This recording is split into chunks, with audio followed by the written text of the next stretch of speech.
24টি আঙুল, জন্মের অদ্ভুত আশ্চর্য আর জীবনের নির্মম বাস্তব। বিশ্বজিৎ মণ্ডলের গল্প আজ ভাইরাল হওয়ার মতোই। 24টি আঙুল সংখ্যাটা যেন কোনো কল্পকাহিনী থেকে উঠে আসা, কিন্তু এই সংখ্যাটাই বাস্তব, সত্যি আর নিঃসন্দেহে অবাক করা। কারণ এই বিরল শারীরিক বৈশিষ্ট্য নিয়ে জন্মেছেন বাঁকুড়ার জামডহরার বাসিন্দা বিশ্বজিৎ মণ্ডল। আমি প্রশাসনের কাছ থেকে নর্মালি একটা সাধারণ জিনিস চাই, যেটা হলো প্রতিবন্ধী সার্টিফিকেট, যাতে আমার সংসারটা খুবই সুবিধা হবে চালানোর জন্য। সঙ্গে আমার একটা হাতও ভাঙা রয়েছে, হাতটা ভেঙেছে, খুব ডেঞ্জারভাবে ভেঙেছিল।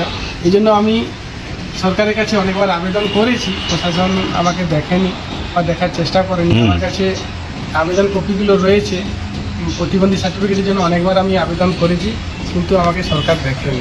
শিশুকাল থেকেই তিনি ছিলেন গ্রামের চমক। নবজাতকের হাত পা দেখে কেউ বলতো এ তো ঈশ্বরের আশীর্বাদ, আবার কেউ অবিশ্বাসে একাধিকবার গুনে দেখত সত্যি কি 24টা। কিন্তু মানুষ যত বড় হয়েছে, পৃথিবী তত আরো তার জন্য ছোট হয়ে এসেছে। জন্মের সেই অলৌকিক বৈশিষ্ট্য বড় হতে হতে পরিণত হয়েছে নিঃশব্দ যন্ত্রণায়। তবু থেমে যাননি বিশ্বজিৎ। মাধ্যমিক পর্যন্ত লড়াই করে পড়াশোনা করেছেন।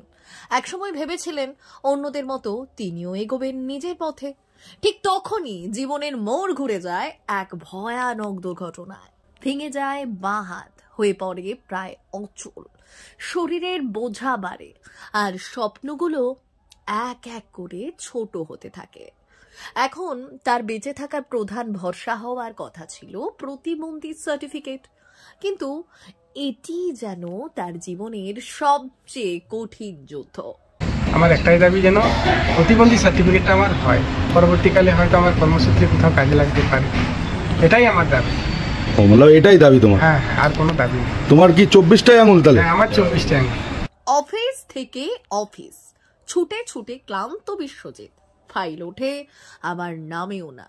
কাগজপত্র ঘুরে বেড়ায় টেবিলের ওপর, কিন্তু তার অধিকার যেন বাতাসে ঝুলে থাকে। হিরবাদ ব্লকের জামডহরা গ্রামের ছোট্ট কুড়ে ঘরে আজও তিনি অপেক্ষা করছেন কোনো অলৌকিক ঘটনার নয়, শুধু এক টুকরো স্বীকৃতি, যা তার জীবনটাকে একটু হলেও সহজ করে দেবে।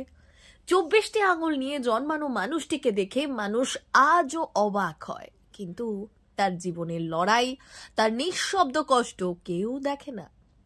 এই মানুষটির গল্পটা শুধু এক বিরল বৈশিষ্ট্যের গল্প নয়, এটা মানবিকতার অপেক্ষার গল্প, এক সত্যিকারের ফাইটারের গল্প, যা একবার পড়লে ভুলে থাকা যায় না। ব্যুরো রিপোর্ট, ভুবনগ্রাম সংবাদ।